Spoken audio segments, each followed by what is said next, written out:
Okay, let's go.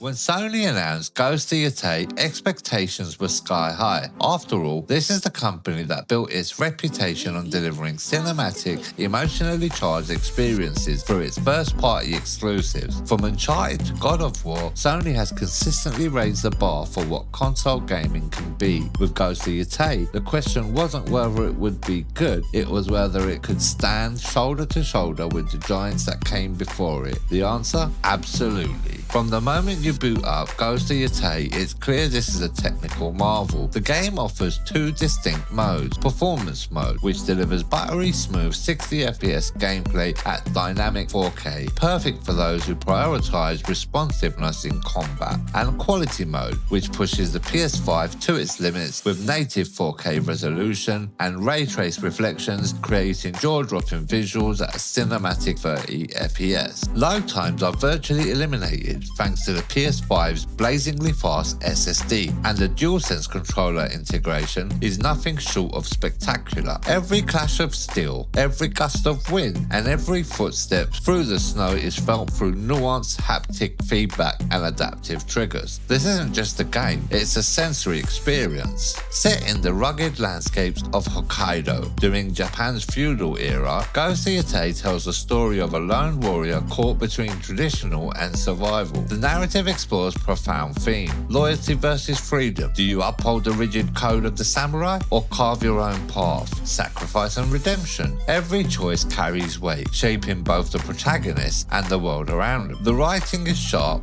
and evocative, supported by stellar voice acting in both Japanese and English. Side quests aren't mere distractions, they're windows into the lives of villagers, bandits and rival clans, enriching the tapestry of the world. Building on the foundation laid by Ghost of Tsushima, the game refines and expands its mechanics. Combat has a sophisticated stance system which rewards precision and timing, while new weapon types and stealth tools add variety. Exploration now includes dynamic weather and wildfire interaction, making the world feel alive. Snowstorms can obscure your vision, while foxes lead you to hidden shrines. Skill trees allow for true customization, and they become a silent assassin, a master swordsman, or a hybrid of both. The choice is left up to you. The game strikes a delicate balance, deep enough for veterans to sink their teeth into, yet accessible for newcomers. The setting is nothing short of breathtaking. From snow-draped mountains to tranquil hot springs, every inch of Hokkaido feels meticulously crafted. The art direction blends realism with Pantally aesthetic, evoking the feeling of stepping into a living ukiyo-e print. The soundtrack, rich with traditional Japanese instruments, complements the visuals perfectly, creating an atmosphere that is both serene and haunting. One of Ghost of Yotei's greatest achievements lies in its cultural authenticity. The developers work closely with historians, linguists, and cultural consultants to ensure accuracy in everything from architecture and clothing to social customs and dialogue. The Japanese voice track uses period-appropriate phrasing, while English localization maintains the tone without losing nuance. Temples, villages, and fortresses are modelled after historical references, down to the smallest details like roof tiles and garden layouts. Sword techniques and armor designs reflect real samurai practices, lending credibility to the gameplay. This meticulous attention to detail elevates Ghost of Yotei beyond entertainment. It becomes an interactive cultural experience, offering players a respectful and immersive glimpse into Japan's feudal era. Sony's first catalogue is legend, and Ghost of Yotei proudly joins the ranks of its finest titles. Here's how it stacks up. While Tsushima introduced players to the beauty of feudal Japan, Yotei takes it further with a harsher, snow-covered setting and more dynamic environmental systems. Combat feels more refined, and stealth mechanics are deeper, making Yotei the natural evolution of Tsushima's formula. Let's compare to God of War Ragnarok. Both games share a commitment to narrative depth and cinematic presentation. However, where Ragnarok thrives on mythological spectacle, Yotei opts for grounded realism and moral ambiguity. It's less about gods and more about the human struggle for honor. What about Horizon Forbidden West? A fantastic game, but Horizon dazzles with futuristic landscapes and mechanical beasts, while Yotei captivates through historical authenticity and cultural real. Both games showcase Sony's technical prowess, but Yotei's intimate storytelling offers a different flavor of immersion. And how about the grand Last of Us Part 2? If Naughty Dog's masterpiece is about survival and emotional devastation, Yotei is about honor and identity. Both share impeccable writing and character development, but Yotei's open world freedom contrasts with The Last of Us linear intensity. In short, Ghost of Yotei doesn't just imitate, it innovates, carving its own space among Sony's elite titles. Ghost of Yotei is more than a game, it's a statement. It reinforces Sony's unwavering commitment to first-party exclusives that prioritize artistry, innovation, and emotional depth. Following the triumphs of God of War Ragnarok and Horizon Forbidden West, this title cements Sony's position as the industry leader in crafting unforgettable experiences. With its flawless technical execution, gripping narrative, and gameplay that respects player agency, Ghost of Yotei is a triumph. It's not just one of the best games of the year, it's one of the best games of the generation. This is an essential purchase for every PlayStation 5 owner.